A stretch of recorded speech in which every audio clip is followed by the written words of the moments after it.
speaking of large lads, I guess, we have the Renekton taken off the board, the Galio away, and WE going to be picking up the Irelia, so not going to be in the hands of Ale this time around, but WE also taking away the Thresh to prevent that Aphelios Thresh combo. Yeah, Ziggs taking off the board is kind of an interesting one for me, because obviously now with the Aphelios going into first pick, you imagine you probably see Tarzan going back towards the Olaf, something that can give him that strong jungle presence, and always the potential here to go for a pick for Icon. The Rise is still up, the Twisted Fate still available as well.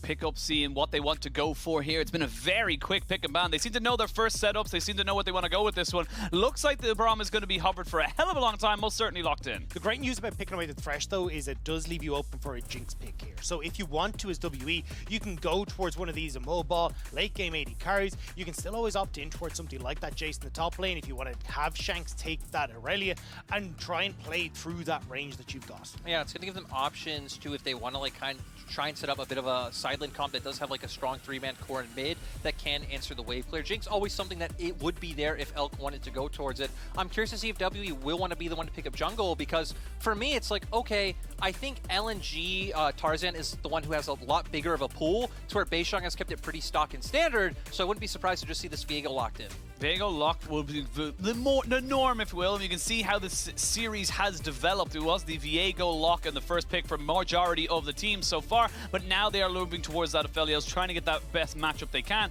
The Viego locked and loaded, and they're just going to try and ban a couple of mid laners. I actually thought it'd be top lane bans coming through for WE, like the Camille for Ale, these kind of things that he's super comfortable on. The Jack's another standout one. For LNG, though, I imagine it will be the AD carries, right? The Varuses, the Jinx, these kind of things just make Elk uncomfortable in that bottom lane. Yeah, now I'm curious with, again, the bans coming through, if WE are just committing to, hey, this will be like a mid lane Irelia, or if they're trying to like bait it out and be like, hey, we're going to ban away some mid lane, this can still go towards Breathe, who we do think of as much more heavy of an Irelia player rather than Shanks. And LNG just going to take away some of that range. The Varus now taken away. Dagda, you already hit on the Jinx being another potential option. And WE kind of, you know, giving us a mixed bag of bans. It nearly feels like LNG WE trying to bait out the Camille pick from LNG. Like, it's been the pick for Ale. It's his most played by a country mile in his career. And I think it's something that can give a lot of stability towards Ale in that top lane. Absolutely, but also as well as that, WE don't really have an option to pick it themselves. They would be incredibly AD focused then. No real AP damage coming in,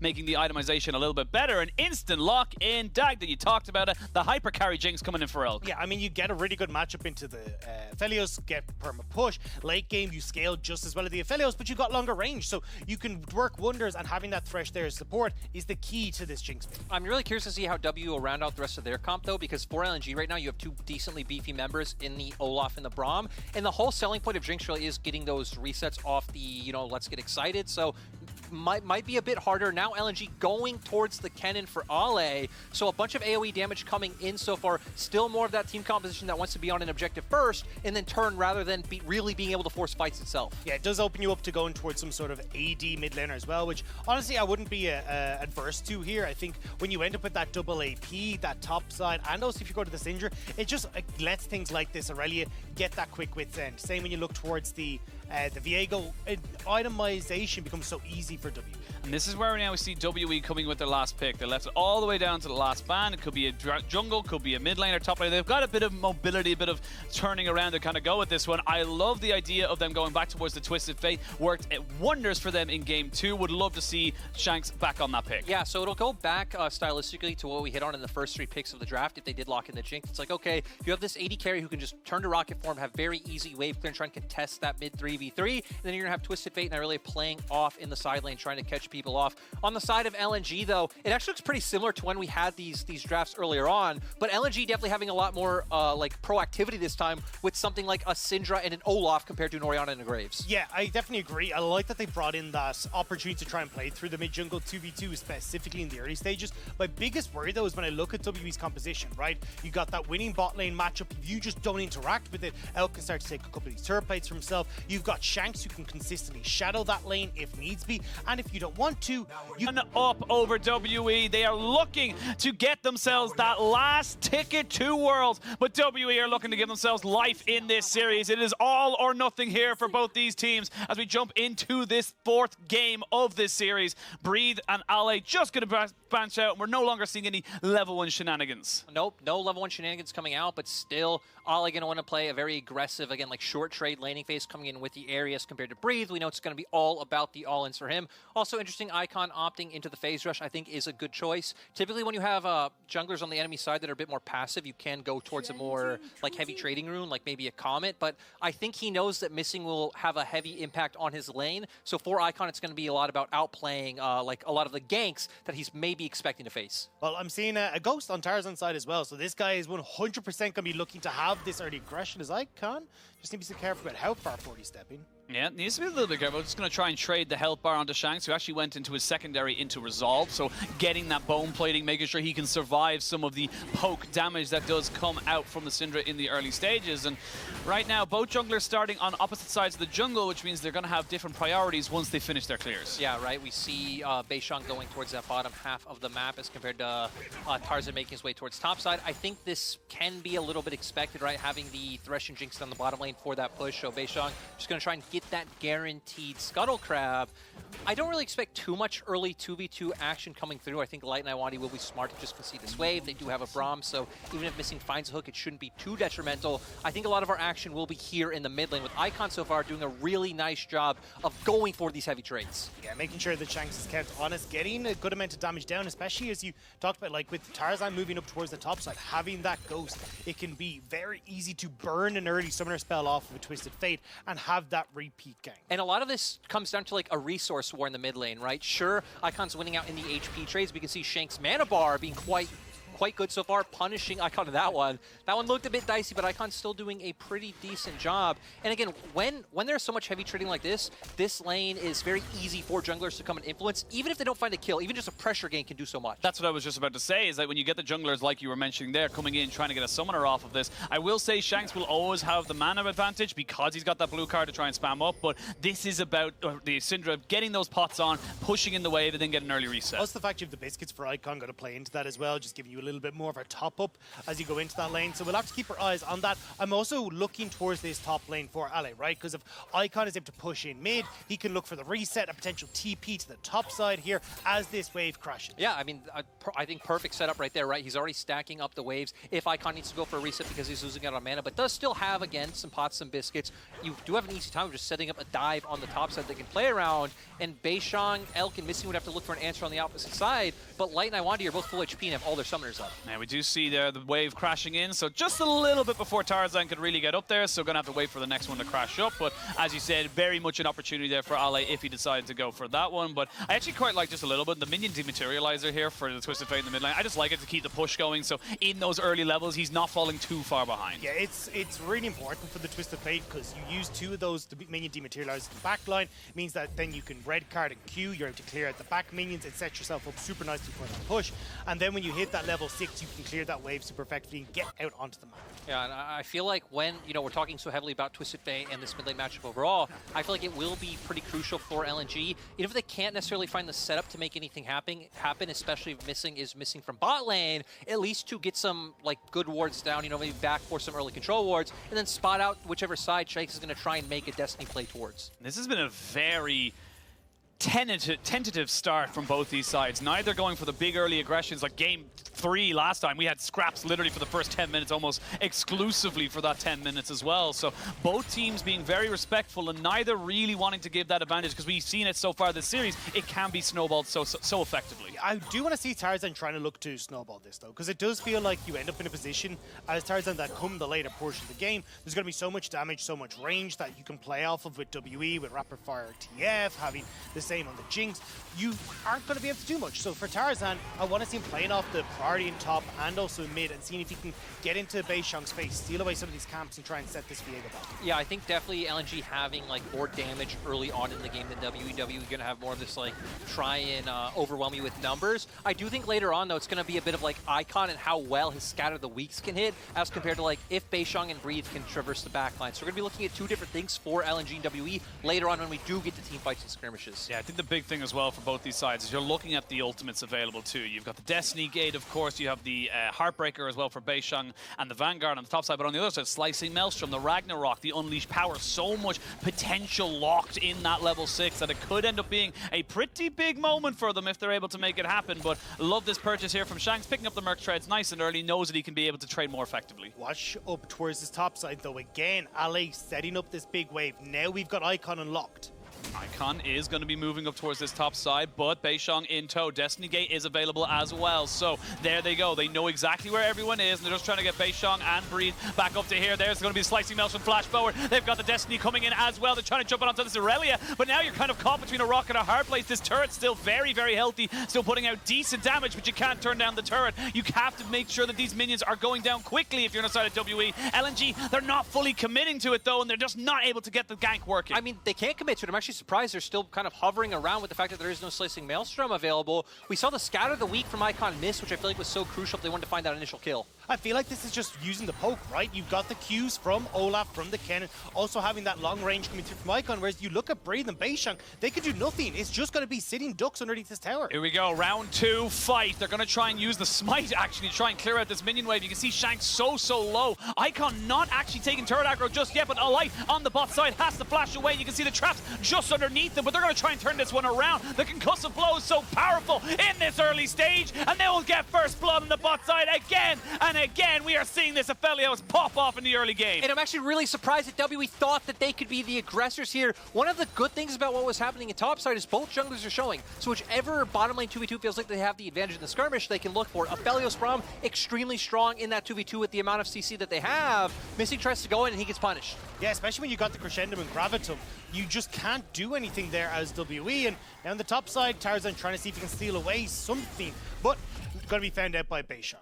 And we're going to go straight into the replay here. And Lwandy Light walking forward again. I feel like this is a byproduct of what happened topside. I now understand why Missing goes for it, right? Light just walking too far forward sets up for the perfect flash play. But you just see here, Braum passive comes down. Light having the Crescendum and Gravitum available. Just so much CC between them. And after the Death Sentence flare down, you really don't have anything to offer on WE's spot. And you see there as well, just the difference between Ignite versus Exhaust. Ignite, yes, is more damage, but the Exhaust just mitigating so much of what that Jinx can do, and just ends up being a much better trade-off for LNG. And honestly, Jinx just doesn't have the abilities kind of put into the right place yet, right? You're heavily reliant on that attack speed because you're going to be maxing the Q, and you just don't have the damage to make use of that, whereas when you look at the Aphelios, he has a hell of a lot still there, and that's kind of evened up our bottom lane now, as Aphelios actually have to take a little bit of an advantage. Yeah, and I love that, you know, talking about bot lanes, we're seeing supports finally start to move towards the top half of the map. Both ADs going to stay down in the bottom side. WE, they do have a bit of pressure right now. It does look like Breathe is holding that wave close to turret, so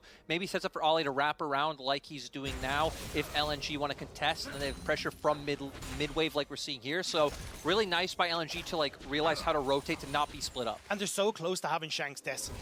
They could always look for the play on towards the bottom side and then just kind of avoid this Rift Tower play, but it's just not going to be up at the right time. And now this Rift Tower is going to go the way of LNG. Yeah, pretty easy objective. They have the power. They have themselves in a much more advantageous position. So they push up. They know they can get this power just by purely going up forward and knowing that they cannot be contested. But speaking of being contested, Light's going to find himself in trouble. He has no flash. He has no cleanse, and he has nowhere to go. Mega Inferno Bomb from downtown, going to be able to pick up that kill. Nice equalization here from WE. Yeah, really nice answer from WE. I think the Destiny was a little bit of an overcommit. Really nice read by them, assuming that maybe Light didn't go back and was either sitting under turret or going for those Krugs to look for that play, but a dive on top side. Yeah, dive on top side going to be coming in. We can see there Breed going to have the Vanguard's Edge available to him if he wants to try and go for this one, but they're not able to get anything off. While that's all been happening, we're going to see back down on that bot side. A picture-in-picture action replay coming in now as they tried this one back. That is 2 quick kills, but no! Elk will fall in the end to this one as well, so it ends up being an equal trade. And that's pretty big. The fact that you got rid of this Jinx, they might have been able to take some of those turret plates, but they're not able to.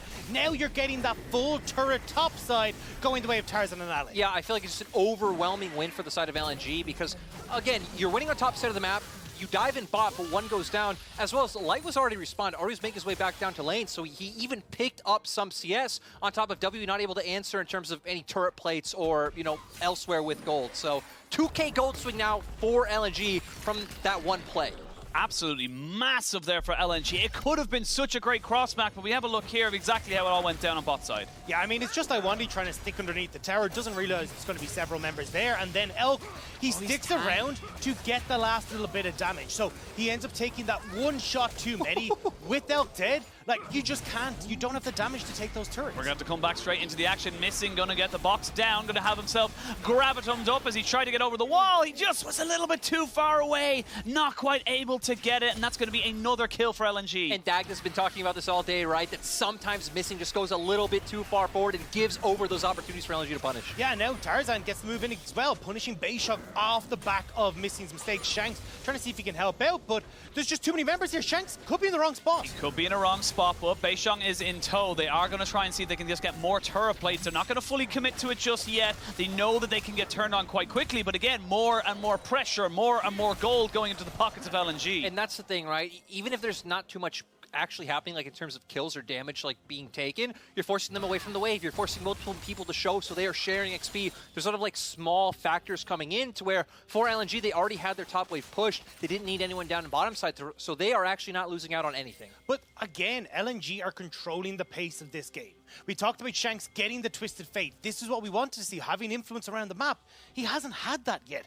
LNG have been everywhere with Tarzan, Icon keeping him pushed in mid, then making their plays topside, like now Lwandy just winning the 2v2. So now you're in a position once more where WE, they need to start becoming more proactive, needing to make plays, but they're just not finding those opportunities. Yeah, they're going to be able to actually get the cleanse out of Light, who just walks a little bit too far close to the Thresh, who gets himself a hook. So good summoner burn here for the side of WE. And again, it's about punishing these summoners when they're off cooldown, getting on top of the Aphelios before he gets those 3 items. But Beishang now on this top side, this is the cross-map play that we wanted to see. This is the global pressure we wanted to see them do. They lock down the Kennen. Shanks picks up a kill, and WE still got life in them. Yeah, and WE allowed to make this play because, right, LNG were the last team to make a play. They were trying to make that push on mid lane, so they were in a bit of a reset timing. We had to see Tarzan go back and clear his camps, which opens up the play coming out from WE, but Shades, he does have flash. He does have flash, but you got himself a Ragnarok, and there's going to be undertow. Another one will land. Does he get another one? Not quite able to land. I think if he gets that one, that is a dead Twisted Fate. But again, summoner trades, tempo moves. It's almost like a game of chess. Your move, my move, you move, my move.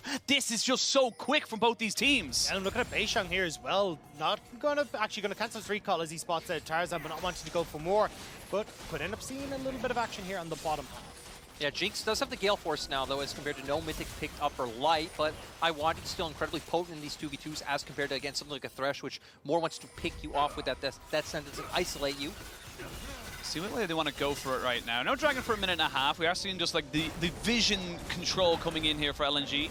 It does feel though like if WE are going to like continue making these plays, that's their best way to get into this game. Because when you have Shanks, he wants to be trying to play the side map. If you end up in these straight up 5v5s, it does feel like it's in LNG's favor, especially when you've got so many close quarter combatants in Breathe and Beishang that would just be opening up Light to take over in fights. Yeah, it is a little bit rough. So in terms of gold, right, we see the top is even, mid a little bit further behind, but the fact that LNG have opened up the map in terms of their soul laners, I think does make it a little bit rough for W to play out that more like 1-3-1 or pick-off style. And we still see on the mini-map, right, Icon doing such a good job of just holding Shanks down to that mid lane. Doesn't have the Destiny up right now, but it also just holds him from having roam timers, being able to move with Beishang, and just gives more like breathing room, more farm time for LNG. Dragon going to be up in 40 seconds, also just gives them an easy way to pivot from mid lane. You can see in that bot side, both WE and LNG very aware that TP plays could be the play coming out here. Both top laners have them.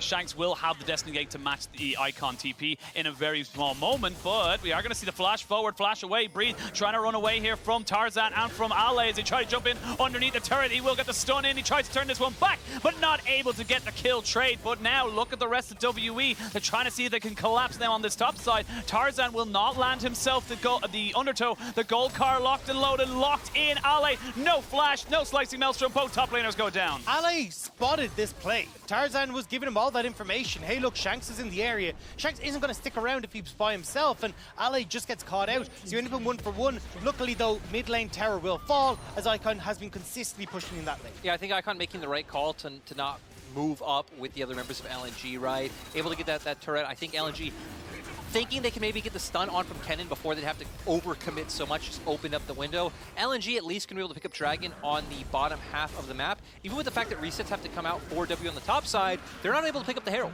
And honestly, I'm looking at this CS lead actually, before we go on that, we'll go through the replay and see exactly how this one goes down, because he just runs them down. Yeah, and I do agree with Lyric here. It looked like they were trying to just get that CC chain, be able to pick off Breed, but when he starts moving around, you can see Ale kind of panics a little bit, pops that ultimate very quickly, but at this point, I think you just back away. There's no reason for, like, he's just trying to crash the wave, but ends up paying with his life for it. I think you just back away at that point. I do feel like he probably would have died regardless since he didn't have the flash, so maybe thinking, hey, at least I can try and get the bounce back as compared to, you know, like Beishang being able to close the distance, because Beishang did have both flash and Heartbreaker available. Feels like maybe the mistake going, again, just overcommitting even sooner. Well, now LNG, they've already rotated light up towards the top side. They're keeping their eyes on this Rift Herald. And it looks like, at least with the way that this game has gone so far, this should be an LNG objective, but I want to down here. Beishang needs to be a little bit careful. Those concussive blows will be procced if he's not too worried about it, but it's a jungle support versus actually going to be a 3v2 now in a second. They're going to try and jump in. There's the flash over. They're going to try and commit to this one. Heartbreaker there, flash away. The Destiny Gate has been popped, but they're not going to commit to it fully just yet. Actually, as I say that, Icon realized that he was caught between a rock and a hard place. While that's all been happening, we do see Tarzan taking the Rift Herald. He's taking the Rift Herald, and you've already got that damage turret from the first Rift Herald as well, so Light going to pick up 250 gold off of that inner structure. Yeah, I mean, Light's going to be able to do so much from this. I do think Icon shouldn't have had to be in a position where he had to blow his flash, though. Hovering down towards the bottom side to want to cover that dive. Instead, I think Icon, you just hover up towards the top side where your Olaf is. You have the TP available. So if you're going to go down, try and save, you know, your bottom side anyway, you have a way of getting there instead of just losing a summoner. As you know, we suddenly do get a pause. LNG a little bit up. Maybe some shenanigans, maybe not. Penguin will keep you updated as, you know, the big host of the caster desk. I feel like you're hyping me up far too big for people right now. They just don't know who I am. Like, who the hell is this guy? But oh, no. You're the Gala guy. Everyone knows you. No, this is Dagda's call. To come back, obviously, we're seeing a bit of a pause, making sure everyone's good. Thankfully, it's not in the middle of a team fight. That is the one worst thing you can have, is when there's a pause just before a big old team fight happens. But let's take stock of the game. Let's see how it's only about a 1,500 gold lead. It's not exactly running away with it. LNG do feel like they're in the ascendancy, but you cannot take for granted the Jinx that can run riot in that back lane. Yeah, the biggest issue, though, just for LNG is that as you have that Jinx, she can do a lot. If she gets excited, can try and take over team fights. It's just about trying to find ways to enable that, right? And the Twist of Fate on a pick can, but in a straight-up 5 versus 5 brawl, which is what LNG are going to be aiming for, that's going to be a lot more difficult. The only kind of answer to that is, like, maybe they can try and find Tarzan as he's running in, burst him out, get this Jinx a kill, and then look to have her take over. To be fair, I do feel like a lot of execution will be up to Ale and Icon, though. Ale needing to find the flanks, and Icon needing to hit the Scatter of the Weeks, because if that misses, if Ale can't find a way into the back line, I mean, Shanks can just be a peel bot for Elk later on. Yeah, Light. Not quite sure where everyone is. We'll now know that there was a Viego somewhere around the vicinity, so backs himself right the way up after he took that turret. Of course, we're coming straight back out of the pause. Looks like whatever was the issue has been fixed, and now we start to wait 2.5 minutes or just a little bit over it until that next dragon spawns. One dragon apiece. As I say that, though, we might see it engage in this top side. There is a flash available here for Shanks, and they know they can maybe get something out of Light. It does feel, though, if WE can find that one mistake from LNG, punish it, and get control back of this map, they have a crazy strong 1-3-1, right? Great wave clear coming off the Jinx. You can have Breed take over, but unfortunately for them, LNG, they're just playing this map so quickly now with a second Rift Herald gone down towards the bottom side. I mean, even like the later we get, right? LNG, again, definitely in control right now, but you're talking about mistakes that you can find. You'll always have that opportunity with the global that you have. If they can especially find that post-Baron spawn, you have a Jinx. So your Baron definitely, you know, pretty respectable, finding ways to be able to come back in. For now, I think WE are playing this fine of like, hey, we're just going to catch waves. We have a Jinx, we have an Irelia who will be able to win in either 1v1 against any of LNG soul laners. And I think taking a bit of a backseat when we're not even close to a soul point is completely fine. Yeah, it looks like right now Everyone just happy to ping-pong the waves a little bit, but I must say that there is a lot of pressure onto Elk. You're the Jinx, has picked up the rapid-fire cannon, is the one that's going to be putting down the damage in these team And that's fights. what I wanted to talk about. Sometimes we see the Rune's Hurricane coming through for the Jinx instead, because you're thinking, hey, I'm going to attack multiple people throughout this fight, but I really like the rapid-fire cannon in this situation because you're going to be trying to stay away from Icon as he's looking to try and catch with Scatter the Weaks, being able to put down that poke and abuse the range that this Jinx is bringing to the WE composition. Big moment now as we wait to see all the items being picked up. You have a Morello Nomicon alongside that Rocket Belt here for Ale in that top side. Elk will have missing with the Dark Passage off to the side, so they know that they don't really have that many things to kind of worry about. As we see now, 2 items picked up for Light, so he's not a million miles away from being that absolutely ridiculous hyper carry. And speaking of hyper carries, it's going to be a lot on these AD carries. These are the 2 key people I'm looking at, but like you said, similar to Game 2 or even Game 3, I believe, it is going to be a lot about everyone around here. There's so much damage on both of these compositions. Yeah, and I feel like for WE, like, sure, Elk will be pivotal, but I'm more looking at these. So I'm looking at Breathe and Beishang. Breathe especially, right? He so far had 40 CS up on this Irelia. Ale will be able to get out in time, but for me, this was a play WE should be looking to make. We actually saw Breathe holding the bottom wave for quite a bit. Ale roamed out, used that window to try to set up a play with either TF or Beishang. With Shanks, I feel like you don't have to spend too much time in the top side. You can look for some of those double soul lane plays on the bottom half of the map. Yeah, with those resets coming through from WE, though, looks like they're just going to cede control around this dragon. So that's one more dragon that should be going the way of LNG with Tarzan down in the area. And they're just looking to see, hey, look, let's try and make this cross-map play. Let's push in, try and get this third and top side, and open up this map a bit more for Breathe and Shanks to play that 1-3-1 style. Like we said earlier, this Dragon Soul, very much a thing in the future. You don't have to worry about it right now. The stats are negligible as well at this point in time, so LNG going to be able to take themselves their second Drake. We do see the Shanks pushing in this top side, trying to see if he can just catch out Icon or even just get, say, some chip damage on the turret. But there's no one here with Shanks, right? Beishang now making his way up, but because you don't actually have a group of WE there to try and make that play as Tarzan's taking the dragon, well, now LNG are in a position to defend this play, and you don't actually get anything for WE trying to push out. Yeah, I think Beishang maybe should have foregone his Krugs. It just made his way straight towards that top turret and already had missing shadowing, but they don't go for that. They still seem fine just farming it out. I'm going to assume, again, a lot of it is just getting more items on Breathe to try to just hard win in that 1v1. AP Kennen is a teamfight champion, not going to be able to win in those situations. But look at your minimap. Tarzan right now hovering around with Ale. Actually, just see the finished item there on the Thresh. Going to Irelia's Revelry, so really prioritizing getting people out. Could have went for the locket, but doesn't need the survivability. Just says, look, if we're caught, we're dead. We need to back up, or we need to run in and engage. So, like this little adaptation coming out from Missing, and we're starting to build up now towards everyone having summoners. Everyone has their 2 items or 2.5 items as such, and we are building towards that massive 5v5 that could be happening very soon. Yeah, and I feel like summoners definitely way more crucial on the side of LNG as they look for the fight. Oh, there's the power of the Dark Passage there. Does burn the Ragnarok, and they didn't burn anything else off of Shanks, so he gets himself out. They do get a health bar, but nothing else too untoward, and you need to be so careful, Lol. It's all about buying space, though, right? Like, now you're getting some control for LNG into the jungle as Shanks has to go for the reset. Breathe is resetting. And when you're playing a composition like LNG's, it's really hard to try and take these turret structures. So you are eyeing up Barons. You are eyeing up these objectives to find ways to pick off WE members or get that Baron to actually have some sort of siege. And with that reset as well, you can see the confidence LNG has moving forward into that jungle, saying, you cannot contest us. You know that we are stronger than you. And with a double rapid-fire cannon for WE, they need to be together as a unit if they want to try and take a fight. And it's one of those things, right, where their composition actually is no one who can face check. I think they opted into that because they do have the Twisted Fate. Twisted Fate really does change that dynamic with the Destiny, the vision it does grant. But the fact that he's on the bottom half of the map, WE realize they cannot walk in there and face check at all. Have to wait for some of these resets for LNG to come out. And I feel like we're back in a position where I understand there's really no windows for W to punish, but I would have loved to see earlier when we were hitting on, again, windows to dive the Syndra or windows to have Shanks and Breathe link up to where now you're just waiting for the next neutral objective to come up in the 5v5 where LNG are going to feel so comfortable. But that's exactly what we're talking about, right? When we think about that jungle support matchup, it hasn't been Missing and Beishang syncing up together. We talked about where they could have gone for that top dive. Doesn't end up going ahead. It's been Lwandy and Tarzan who have been hand in hand throughout this series and putting WE in their place. Now, with just a 3,000 gold lead, it's Lwandy again moving in here, holding hands with his team and getting vision control. It's only about a 2,000 as well, so it's, again, nothing exceptional here for LNG. They are still feeling confident. The Scatter of the Week does not land, and The poke coming out is very, very powerful. If they can land one stone, one moment here for LNG, they could absolutely turn this one around. And you can see the power of this vision. They're trying to make sure that WE have no idea what's going on. No, and I mean, they're just, again, stealing away camps. There's no other neutrals on the map, and they don't really have a good way of forcing the only two inner turrets left, right, mid, and bot. You can't really dive those. You don't have to split push to contend with it. So I think LNG are playing the smart way of, again, just choking out the enemy. And honestly, I kind of want to see LNG start to move over towards this Baron, right? If you can start to get Destinies out, get these Scrying Blooms out, then you end up in a situation where W have to face check into you.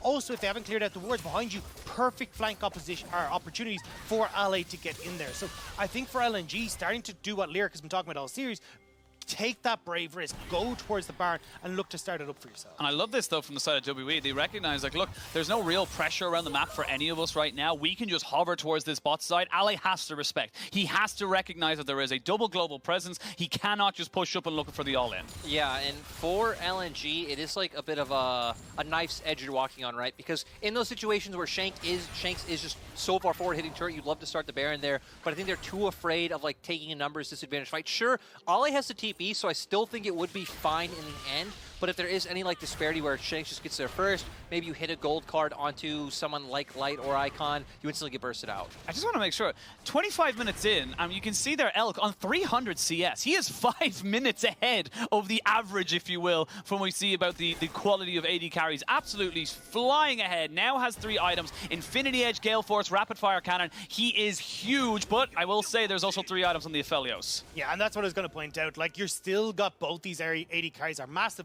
And it will come down to execution in these team fights. Can Elk find the time and the space to continuously whack away at LNG? Or will you find LNG getting these big flanks for Ally, allowing Light to close the distance, and taking the fight against Beishang on Bree? And we're going to see LNG be able to pick up the Dragon on the bottom half of the map. Sadly for W, not able to pivot into anything on the top side. Does it look like LNG realize, hey, again, we see that Breathe is hitting our top turret. We know they're going to be in our jungle. Sweep away some of that vision and start making their way into controlling topside river. This is such a huge game, and you can feel it as well. WE, they don't want to try and go for a fight they're not going to win. They don't want to try and go for something that could lead them to losing the game. It is still very much in touching distance, but LNG, they're not putting a step wrong. And I do feel like as this game... Oh, they're going to jump in onto the Aphelios. Do not burn any of the summoners just yet. There is a good hook, but the Unbreakable is still good as well. You can see Lwandy going very, very low. Going to have to use the Locket to try and keep him alive while that Mega Inferno, the Super Mega Death Rocket comes down. We are going to see the Zaps coming in to disengage, and Dagda's getting a bit touchy. Yeah, getting very close to being a disaster there for LNG, but able to turn it back around. Now, the thing that I wanted to point out was as this game goes on, you start to get more magic resist onto WE. It's going to be super nice for that initial upfront burst, right? That's coming in from the Kennen, coming in from the Syndra. And if you can start to survive that initial play, especially for people like Breathe, that gets you access to the backline. That gets you access to people like Light, and you can try and be that backline diver. Yeah, and Breathe is especially who we're looking at with that one, right? Because no matter how much magic resist Elk or Shanks build right now, they will just be completely bursted out by the composition that LNG haven't put together. That's why I put so much emphasis on Breathe, despite the fact that WE have just funneled all of their gold into Elk. What we saw W trying to do there before, I think goes back to that philosophy of trying to burn summoners before objectives are up. LNG trying to find a pick, but Shanks immediately with the Destiny. Yeah, honestly, that was very much needed by Shanks there. Recognize, hang on, I don't have any vision. I need to get out of here if they end up getting a lot closer. This is your window, though, as LNG to start abusing your team comp. Start getting this vision in the top side, forcing WE to face check you. You can see that both the Scryer's Blooms are down for Shanks and Elk. This is when you can start to play over towards that Baron. I was going to say, you're saying it's time for a cheeky Baron. Yes, Dagda is a bit of a... Dear?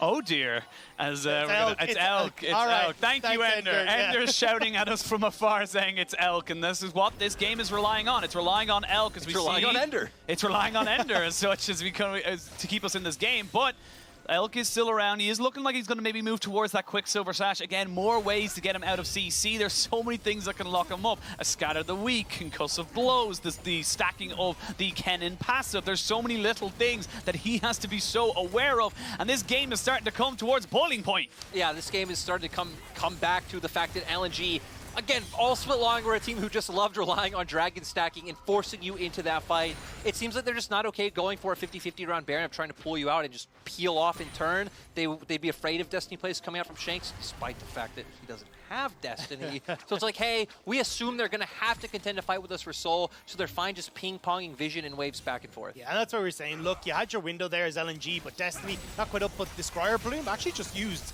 Oh, they're actually going to put a lot of damage on Lwandy, but the Unbreakable good enough to give him there. And actually wrong, it's not a Quicksilver, it's actually a Hex Drink, and I much prefer that for the survivability onto Elk, making sure that even if he does get caught out, the burst isn't going to 100-0 him just as quick. And he has the cleanse already, right? The only real thing you have to be worried about is getting one shot while you're going to be just caught up by Icon, by Alley. So having a little bit more of that defense there is going to work wonders. But again, LNG starting to push in, trying to see if they can get control over River.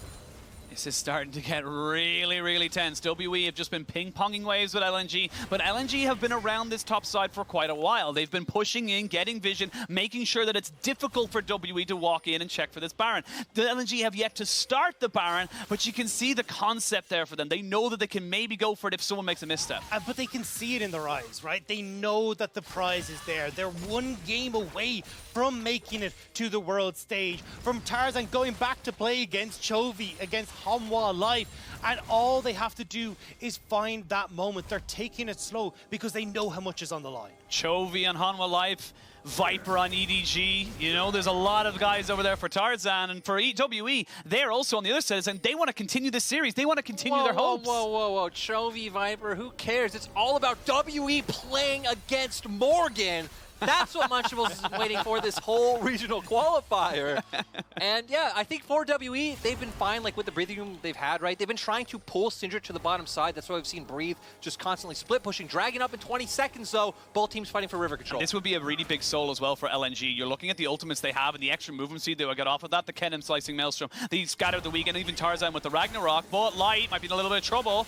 He's backing away, gonna see the Trompers go down there. Gonna get a little bit of damage down, and that's a great little bit of damage on top of the Olaf, who has to be forced to use the Ragnarok. Now, LNG, do they want to continue this fight? They're pinging out a ward that's in Tribrush for LNG. They're looking at that for a TP for Alley, but they're just gonna walk through. Shanks flashes. Shanks has to flash away. You can see Elk still very, very good. There is the TP coming in, but they know exactly where he's going. They have to give this one up. They cannot risk the fight, but now they want to take them on one themselves. The Slicing Maelstrom comes out. Vanguard's edge onto 3, but look at Elk. He's the one you need to be keeping an eye on as he's trying to just keep on the fight on the backside of this. WE running away now from LNG. You see Beishang running off the backside of this. Ally still very, very powerful, and he needs to respect the little Pikachu as he jumps in, almost takes him down, but he's going to run straight into an Olaf. There's an Undertow, and there's a 1-for-1. Yeah, oh, looks like WE still trying to contest it. Oh, they're going to catch one more out. No, there's going to be enough, and Elk's in a lot of trouble. Elk is going to be taken so low. The flash forward. Can he take him down? Yes, he can, and that's going to be Elk falling. WE, they step too far forward. Tarzan picks up his 3rd kill of this fight. LNG have everything, and that's almost certainly going to be the game. Yeah, they can just push through bot lane. I love seeing Aphelios and AD carrier players playing so aggressively. They're just going to go for it, Dagda. They're going to be able to push in. LNG, this is the one. That was the fight. They have their opportunity. They are booking their ticket to Worlds. They have got so much in their favor. They're going to be able to break open this base. Death timers are coming up in 20 seconds. LNG, do you go for this? It's on Beishang. The hopes and dreams of everyone on this WE lineup. There's a Slicing Maelstrom. He's gone. He's dead. It's happened. It's done. We will see the Griffin trio, Viper, Chovy, and of course Tarzan coming back on 3 separate teams. The first time LNG in their history are going to be going to Worlds. That's the thing, right? Both Vladry on EDG, and now LNG, who was previously Snake, making it to Worlds. So cool to see a bunch of, again, young or unknown talents coming in. Ole, always hyped up as natural back when he was on DMO. Lwandy, who, Dagda, you know more than anyone about. You are the Lwandy hype train conductor. I love to see this guy. I'm so glad he's getting onto the main stage. He's been so crucial to LNG all split long with those roams. But I think for so many fans, it's going to be Icon in that mid lane. 2017, he joined with OMG. He has not been able to make it to the world stage. And finally, after 6 long years, this guy has this opportunity to go to the world stage. And thoroughly deserved. LNG smashing RA yesterday, coming in, able to play their game plan, and WE were just so they just hadn't got the answers to them. They just tried and tried and tried, but it just wasn't enough. And I think big man, we got to say, in this game was Tarzan. This series, Tarzan was the big difference maker between these two teams. I mean, and it shows like why LNG were so strong in the early part of the split, right? They started off 7-0, and it was all off the back that Tarzan looked like the best jungler in the LPL. LNG not able to hold it together, but coming back into playoffs, Tarzan once again popping off, and it feels like this team has found like the crux of their their roster. It's all about mid jungle support, kind of adapting with what's just been strong over the past few years. Yeah, and also just kind of Tarzan, as you were talking about him, like he's changing the champ pool direction, right? He's been more willing to kind of hold off in the jungle pick, see what the compositions on both sides need and how he can adapt to that. We see the Zac coming out. We saw the Olaf having phenomenal play. Yesterday was the Lee Sin. It feels like he has so many things in his arsenal that he can perfect almost any draft that he goes into. Yeah, LNG now joining EDG, Fun Plus Phoenix, and of course We'll Never Give Up as our 4 teams to go to Worlds. Commiserations though to Team WE. They tried their best. The miracle ones, one of them had to die. One of the miracle runs had to die, and sadly for them today, it just never happened for them. Yeah, and I mean, again, props to WE. Not a lot of people thought that they would be here, especially with this iteration of the roster, but good performance against LNG, but LNG took it today. LNG did take it. Congratulations to them. They will be our 4th and final seed going to Worlds. We're going to throw it to break, and when we return, we'll have winners interview and a little bit of AD just to